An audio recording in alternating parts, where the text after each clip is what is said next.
Daniel Pipes, it's great to have you in Australia. You've been with the Centre for Independent Studies and speaking at our annual Concilium conference.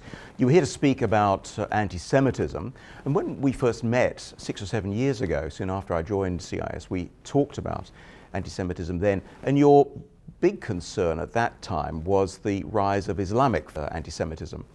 Has much changed for you in the intervening years?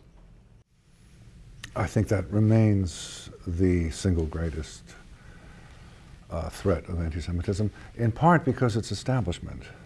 Yes, there are others, in particular Christian anti-Semites, but they're not part of some legitimate government or movement or church. They're outside it. They're rebellion. They're insurgents. They're at the fringes. In the Muslim world, it's not at the fringes. It's the governments, in many cases, that encourage anti-Semitism. It is the establishment Islamic institutions. So that is, I believe, the great problem. And do you think in Western countries, where we're seeing a rise in left-wing anti-Semitism, this is attributable in part to the sympathy that many people in Western countries have to Muslim countries and to issues confronting particular Muslim communities, such as, for example, the Palestinians? Good point.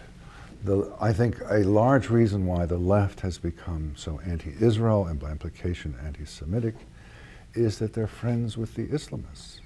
They're allies. They work together. I mean, say in Britain, in 2003, when the war against Saddam Hussein was brewing, it was the hard left and the Islamists who were the main opponents to that war. And since that time, they have become ever closer allies, as symbolized by Jeremy Corbyn. But it's not just in Britain, and it's not just Corbyn, it's around the world. The left has found it useful to be allied with the Islamists. The Islamists are in some ways the cannon fodder. The left sees itself as the leadership, and the Islamists provide the troops. It's an unnatural alliance in that their world outlooks are very different, but it has its utility for both sides. The left opens the door in the West to the Islamists, legitimates them, and the left, as suggested before, provides the manpower. So they work together, and that means the left adopt a topic and a point of view that is simple for them to give to the Islamists. It's not part of their agenda. So the Islamists are anti-Zionist and anti-Semitic. Well, give it to them. We'll join them in that. You mentioned Jeremy Corbyn, the leader of the British Labour Party. The party is, of course, embroiled in an ever-increasing scandal about anti-Semitism. Yet Corbyn himself denies that he's an anti-Semite. I would say, he's anti-colonial, yes, and anti-racist, but not possibly anti-Semitic. How is it that this as it were, divergence of points of view, or this misalignment of points of view is possible, that Corbyn can and his supporters continue to insist that they are adamantly opposed to racism and yet at the same time espouse strongly anti-Semitic points of view? Well, there's a great debate that's been going on for decades whether one can be anti-Zionist without being anti-Semitic. And generally those who are anti-Zionist say yes you can, and those who are pro-Zionist say no you can't. I'm more convinced by the latter argument. I think invariably the anti-Zionist, that is to say critical, highly obsessively critical of Israel, bleeds into anti-Semitism. It doesn't have to, it doesn't always, but generally it does. And because criticism of Israel is quite legitimate, as one can see if one goes to the Knesset in Jerusalem. Of course. Criticism of the Israeli government, of Israeli society, or anything else is perfectly legitimate. It's the obsessive, compulsive, undifferentiated criticism that marks the problem. Do you think that the emergence of Donald Trump as the US president, who is criticized by some as being racist, but I don't think is criticized by many as being anti-Semitic, will help to galvanize the position of Israel on the international stage? Trump, in this as in other cases, has a complex impact. He is not someone with a philosophy. He is not someone with a worked out approach to policy. He is spontaneous, whatever he thinks at the moment, and the moment changes, he changes. So it is difficult to find a consistent thread. His policies have been pro-Israel. I think that could change quickly. I predict it probably will change. But so far he has been very pro-Israel. Where it has caused heartache, heartburn I should say, where it's caused heartburn is that he has now utilized his pro-Israel bona fides to attack the Democrats. And the net effect of this is to make the Democrats see being pro-Israel as being a Republican position. And so the Israelis are not happy about this. They're delighted that he's taking positions that are friendly to them. They're not so happy that he's forcing them to say no to the Democrats. And for example, with the two members of Congress who are going to visit Israel, who are Democratic, who are hostile to Israel, the Israelis were ready to let them in. Trump said, no, don't, and so they didn't. And now they have a problem with the Democratic Party. So it's a complex situation. As with everything Trump, I think one can only really judge it when it's over. We're in the middle of it now, and it's going every which way, and I cannot draw conclusions yet. You mentioned the case of the two members of Congress, which divided opinion. There were those who thought that Israel had been right, or Benjamin Netanyahu himself had been right to exclude them, and that why should a country admit people who were going to criticize the country and bring a big press corps with them to do that. Others, such as you, argued that in fact it would have been far better for those members of Congress to have gone to Israel, seen for themselves the quality of life, and made their own minds up about that. Do you still stand by that position? I do, and in addition to the point I made before, that even if they didn't, if they were hostile the whole time, still the Israeli government came to the conclusion, I think rightly, that it was not in its interest to exclude these two members of Congress. It's a sovereign decision made by the Israelis, perfectly entitled to say no to them, but not a wise one politically. Israel has a problem globally with the left. My favorite instance of that is a picture in an Indian city of members of the 15 million strong farmers union, communist farmers union, with a great big banner promoting BDS. What do Indian farmers know about these things? But they're members of a communist union, and so they're anti-Israel. Likewise, Bolsonaro appears in Brazil, and he's on the right, and he's pro-Israel. Wherever you look around the world, it's the same division. It's a fairly new one. If one puts it in American terms, the first third of Israel's existence, Israel was much more popular among the Democrats on the left, the liberal left, than the conservatives. And then there was a middle period where it was all the same. And now, for 20 or so years, increasingly the conservatives have an affection, a warmth towards Israel, and the liberals, and especially as you go out to the left, are cool to hostile. And it's everywhere. It's everywhere. It's in Japan, it's in India, it's in South Africa, it's in Brazil, it's in Britain, where the Labour Party, which was traditionally the home of British Jewry, has now really, I think, become quite isolated, and Jews are seeing themselves as being more aligned with the policies of a centre-right government, and indeed feeling that were there to be a Labour government in Britain, Britain might be an unsafe place to live, which is a complete reversal of the way things were in the 1950s and 60s. So I think to myself, well, what can Israel do about this? And my conclusion is a rather radical one. The global hostility to Israel on the left is not due to Ashkenazi Sephardi relations among the Jews of Israel. It is not due to the very active hostility of Iran and Israel, sometimes now hot war. It is not due to income inequalities in Israel, etc., etc. It's due to one thing and one thing only: the status of the Palestinians living in the West Bank and Gaza. Not the Palestinians in Israel, or the Israeli Arabs, not those living in Egypt or Syria or Australia. West Bank and Gaza. That's the focus of the left. They're upset about that. Now, objectively looked at, their situation is not the best, but it's certainly far from the worst. And yet there's this obsessive criticism of Israel on the part of, pleading the part of the Palestinians, the West Bank and Gaza. So my conclusion is that for Israel to escape this large and growing hostility on the left is to take care of that problem. And the only way to take care of that problem is by convincing the Palestinians, the West Bank and Gaza, that the gig is up and they lost and it's time to reconcile themselves to the Jewish state and to build their own polity, economy, society, and culture. It is time for them to realize that the war is over. The conflict has been going on for over a century and they lost. And it's time for them to stop galvanizing public opinion, BDS, UN resolutions, and so forth. It's time for them to build their own, to tend their own garden. I called Israel victory. I think it's necessary for the Palestinians to understand that they've been defeated, Israel's won, time to move on. And what's interesting is that a number of Arab states and many Arabs and Muslims are coming to that same conclusion. Enough already. This isn't going on for decade after decade.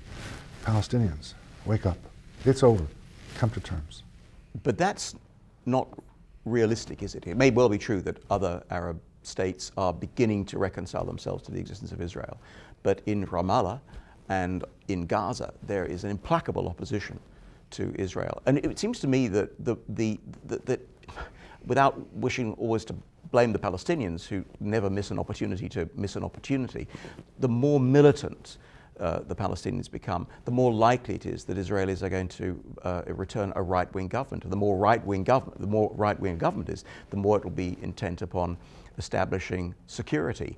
If there were to be a greater sense of possible peace within the state of Israel and between Gaza and the West Bank as well, it'd be far more likely that a peaceful solution would be attainable. But it seems to me that for as long as Israel is bombarded with rocket attacks from Gaza, the Israeli people themselves are not going to relax their guard.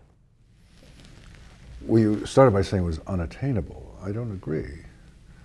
The Palestinians, the Israelis are by any standard doing well. Economically, culturally, in terms of security, they're doing well. A former Prime Minister of Israel, Ehud Barak, called it a villa in the jungle. Surrounded by problems, but it's doing well. Palestinians are doing very badly, impoverished and oppressed and backward. And there's no chance of their leaving that until they give up their irredentist claim to the land that Israel now controls. I don't see why they can't be induced to give up. They're not Superman. I'm a historian, and I look at history and I see that by and large international wars end when one side gives up. So take World War I, and you had the Germans defeated, but they didn't give up. Their armies were standing and their cities were intact, and they thought, well, this was a stab in the back, this was false, we didn't really lose. They wanted another round, they got their second round, and this time the Allies understood that you can't leave their cities and their armies intact, you have to show them total victory, you have to show them that it's over, and they learned the lesson, and it worked. And you can find throughout history conflicts that end cleanly and are over. 1865, the United States, 1975 in Vietnam, plenty of such occasions. And you can see others where it's not clean, where there's still the hope. Only when that hope is erased, when you cannot achieve your war goals. I lived through 1975 as an American. I saw we put in all this money and all these soldiers, and we lost. And we gave up. It was over. Nobody has since 1975 said, oh, you know what, let's give it another try. It's over, finished, we lost. I would like, mutatis mutandis, I would like the Palestinians to come to a similar conclusion. It's over, they lost. There's no reason to think that they can prevail.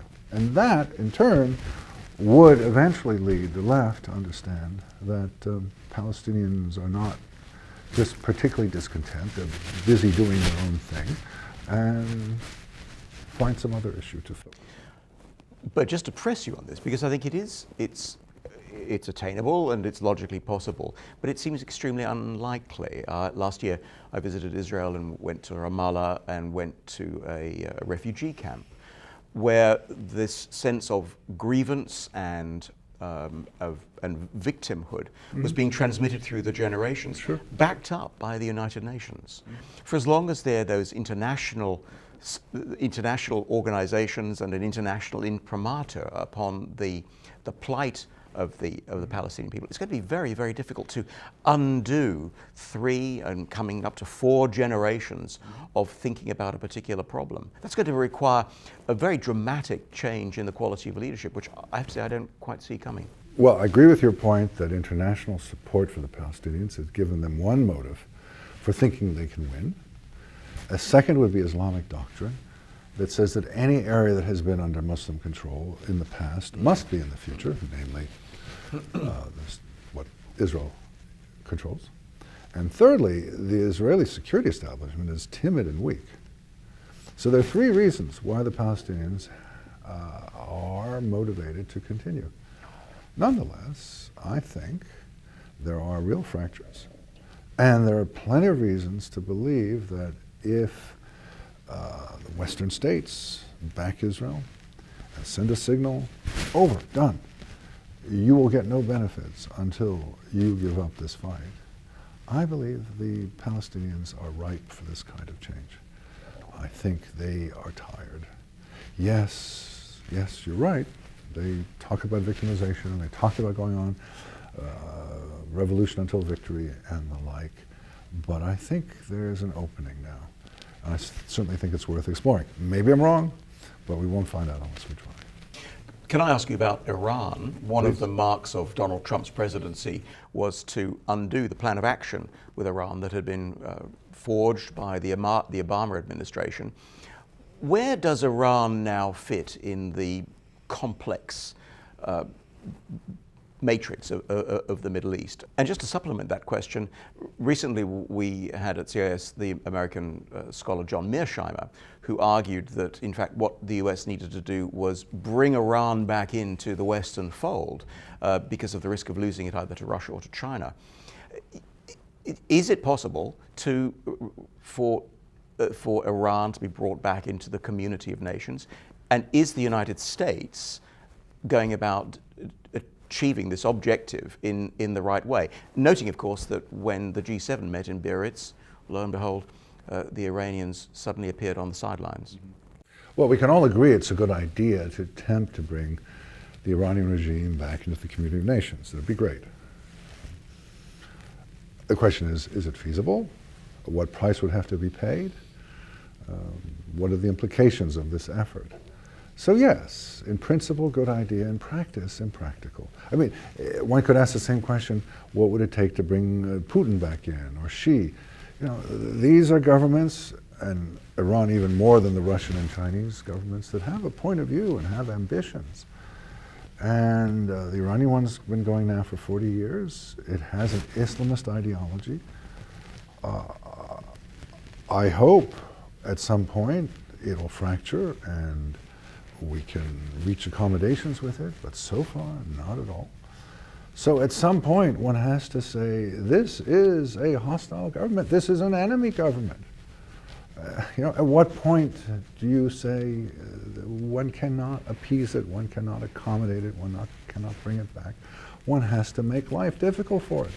One has to take away resources. One has to punish it. One has to confront it. I certainly think over the past 40 years, the Iranians have shown in action and in words that they are an enemy. They certainly treat us as an enemy. They talk about a world without America. There is a real fear in the United States that were the Iranians to get nuclear weapons, they would not use these for the usual nuclear purposes, such as happened in Hiroshima and Nagasaki, of attacking a place and destroying it. I shouldn't say usual, but the historic. But they would use it in the atmosphere, high up, over the central United States, and they would knock out the electricity grid. It's called electromagnetic pulse. And that the electricity grid in much of the United States would go out. Well, think of life without electricity. The US government has estimated that 90% of Americans would die. So we're thinking about these things, and John Mearsheimer hops along and says, oh, accommodate them, be nice to them, and they'll be nice to you in turn. No. When you have an enemy, you have to recognize an enemy and deal with an enemy as an enemy. How significant is the apparent popular support for, or rather popular antagonism towards the regime that we're seeing in Iran. How significant is that, do you think, as a factor? I would estimate that 85% of the Iranian populace is hostile to the regime. The mosques are empty. The butchers' stores are empty. People live their lives behind closed doors. There's an enormous amount of social pathology, prostitution and drug taking and alcoholism and so forth. There's great alienation. If it's comparable to anything, it would be the Soviet Union, the 1970s, 80s, when the government is powerful, aggressive, making trouble around the world, in this case around the region, but it's hollow inside because it doesn't have popular support. So until now, the government has managed to quell all these disturbances and probably will continue to for some time to come because it doesn't really have a leadership, it doesn't really have an outlook other than not liking what's taking place. But one of these days it's going to collapse. Violently, non-violently, I don't know, but its days are numbered. And they're making hay while they can. They're aggressive. Basically, the Middle East today is the region trying to deal with Iran and Iranian aggression. And this has, interestingly, created alliances, for example, between Israel, well, not quite alliances, but alignments between Israel and the Gulf states, and other changes as well, because the Iranians are on the warpath, and they now dominate 4 Arab capitals: Baghdad, Damascus, Beirut, and Sana'a, Yemen. So it's all about Iran. Iran is the topic of the day. Is the United States taking an appropriate lead in foreign policy in the Middle East?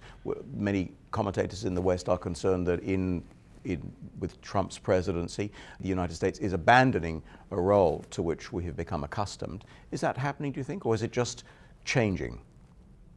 The U.S. role in the Middle East peaked under George W. Bush.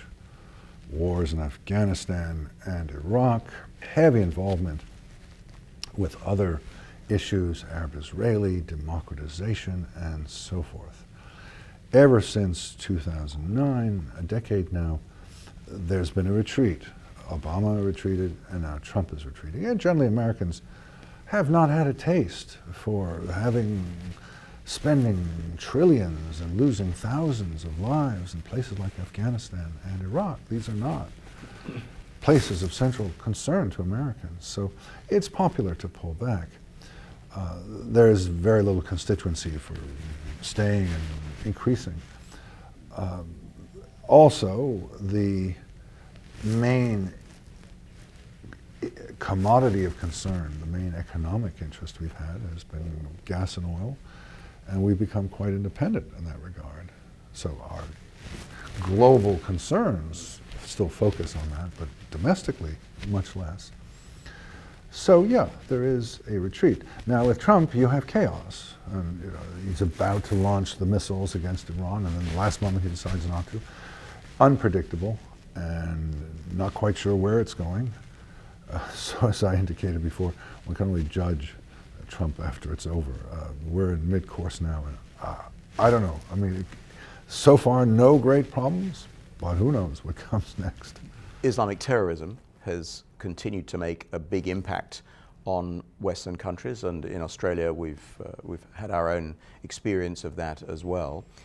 One of the consequences of that, it seems to me, is that it has led to people talking more openly about Islam and what Islam teaches, and consequently to an awareness that in fact there are very different schools of thought within Islam, and that extremists are not representative of the whole of Islam. It's one of the, I think, burdens that's been borne by the wider Islamic community.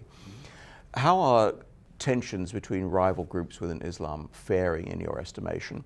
And is it reasonable to think that there will be a reformation, to borrow a word, it's not an appropriate word, but a reformation of Islam that will allow for modernization, increased liberalization within the West, sort of thing that's called for by scholars such as Ayaan Hirsi Ali? And myself. And you.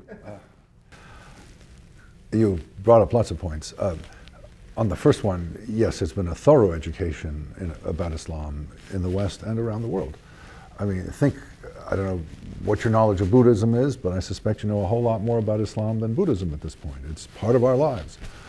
And I find the terms I could not use 20 years ago, jihad, Sharia, Islamism, I use routinely now and are understood widely. That said, there's a broad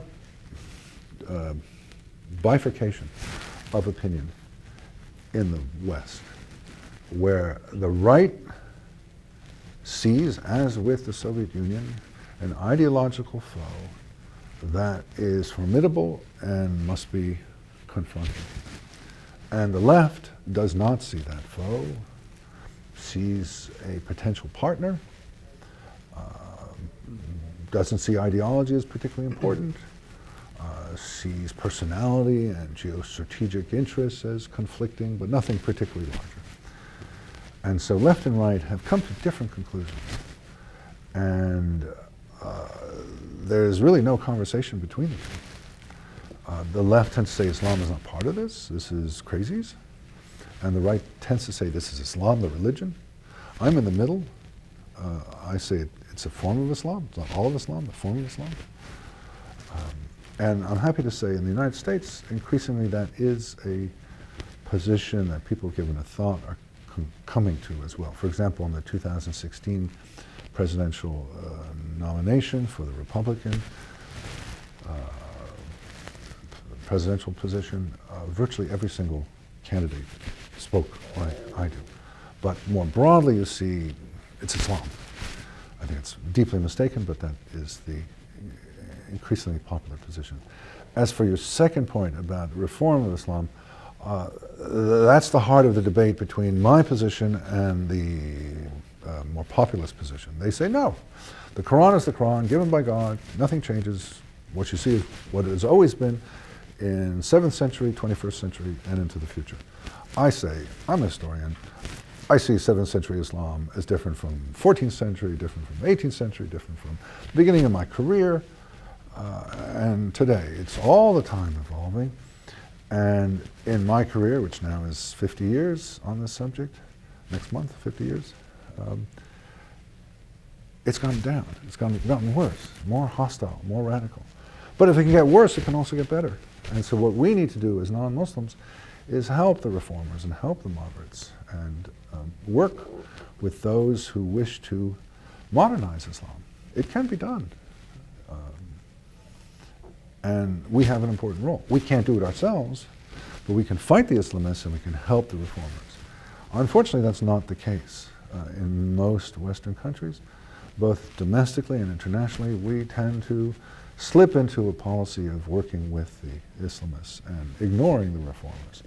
And so one of the main things I do in my job is to try and point out the problems with the Islamists and help the reformers, whether it be financially, or giving them a platform, or giving them applause, bringing their message to the wider public as well as to Muslims. Very important. The reformers are the key. And there's every reason to think that they can reform. Let me put it, just in conclusion, in a comparative religious light. 500 years ago, the three major monotheistic religions, Christianity, Judaism, and Islam, all had some form of prohibition on interest and all had some form of indentured servitude. Judaism and Christianity not easily left those behind. In the United States, we had a huge civil war over the question of slavery. It didn't just happen. In Islam, there still is a widespread notion that interest on money, even if it's 3% a year, is riba, is illegal, against the religion. And of course, there's slavery in many countries. So it's not that Islam can't change, will never change, but it's behind. It's not been part of the modernization process in the way that Judaism and Christianity have been. But I'm perfectly optimistic that it can be. And so what we need to do is help those Muslims who want to make that change. I think that's important work, and it's very hopeful. I think that one of the problems in the West when thinking about Reformation, using the analogy, of course, of the Protestant Reformation in the 16th century, but as scholars work more and more on that era, we come to see that in fact there was not a single moment of Reformation, but the Reformation was a process that happened over a period of centuries.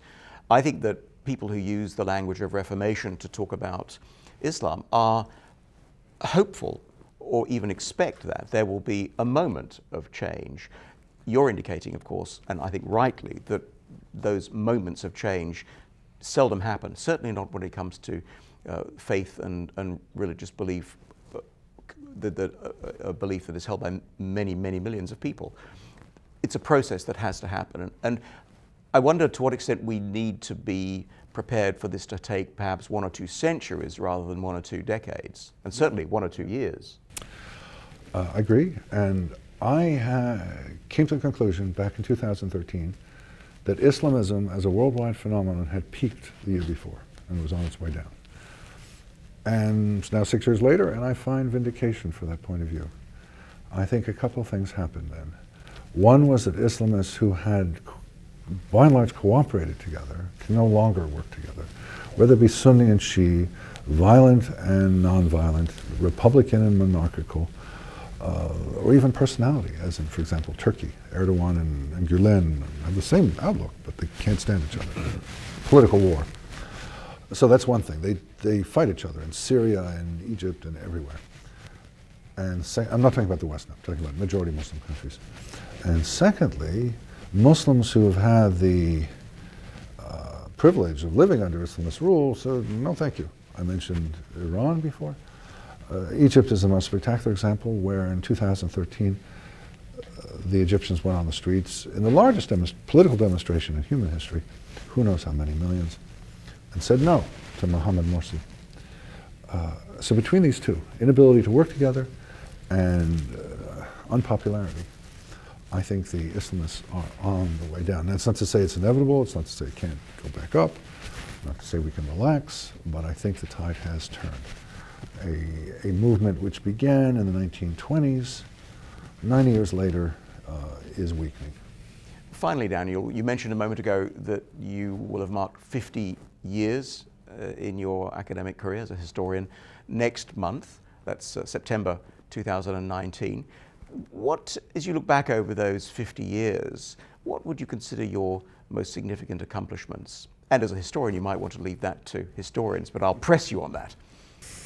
Well, the first 30 years until 9/11 were consumed with trying to tell people, hey, Islam is important, pay attention to it. My thesis, for example, was on a form of military organization in medieval Middle East, and saying you need to understand Islam to understand this military organization. And then since 9/11, which is almost 20 years now, it's been almost the reverse of saying, whoa, it's not just about Islam. There are other things to take into consideration. So it's been 3 decades of one thing and 2 decades of another. And 9/11 did it for me, just made the case that Islam is important. And now, since then, my goal has been, as I suggested earlier, in large part to convince people that reform is possible. There's nothing inevitable, there's nothing static. We must work with and help the reformers. Daniel Pipes, thank you very much indeed. Thank you.